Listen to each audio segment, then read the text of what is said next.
ရွာတရွာကဒကမတယောက်ကနော်သူယောက်ျားနဲ့ရံဖြစ်စိတ်ဆိုးပြီးတော့နောက်နေ့မနေ့ရောက်တော့အဲ့ဒီရေမြောင်းကြီးတွေကိုခုံချပြီးတော့အဆုံးစီရင်တဲ့သူ့ကိုသူအံ့ဩစရာပို့ပြီးတော့အံ့ဩစရာကောင်းတာကသူမွေးထားတဲ့ကလေးပေါက်စလေး3ယောက်ပါတခါတည်းခေါ်သွားတယ်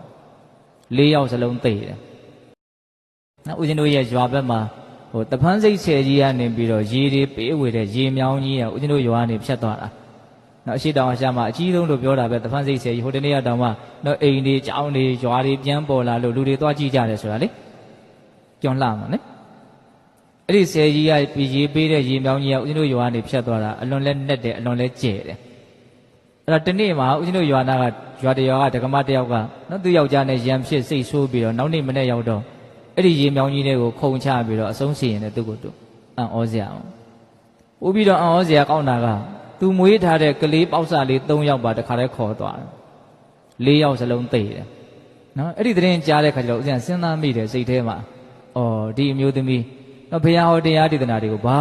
မှကောင်းကောင်းကန်းကန်းနော်ကြားဘူးနာဘူးဟန်မတူဘူးလို့ဟုတ်လား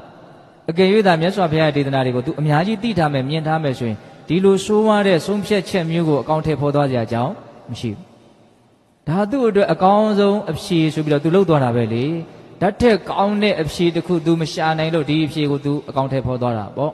ဟုတ်တယ်မဟုတ်လားအဲ့ဒါပြောတာနော်လူတွေဆိုတာကိုသိတယ်လို့လုပ်နေကြတာကိုလုပ်တယ်လို့ဖြစ်နေကြတာ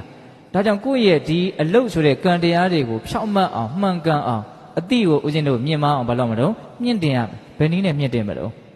ဘုရားရဲ့တရားဒေသနာတွေကိုလေ့လာလိုက်စားတဲ့နည်းနဲ့မြင့်တင်ရမယ်ဟုတ်လားဒါကြောင့်ဓမ္မစာပေတွေကိုတန်ဖိုးထားပြီးတော့လေ့လာဖတ်ရှုဖို့လိုသလိုတကယ့်ကိုဒေသနာတွေကိုအစစ်အမှန်ဟောထားတဲ့ဆရာတော်တွေရဲ့တရားတွေကိုလည်းဘာလို့ဖို့လိုတော့နာယူဖို့လိုတယ်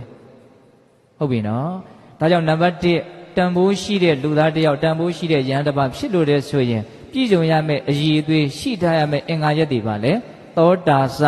မြတ်စွာဘုရားရဲ့စကားကိုနားထောင်ခြင်း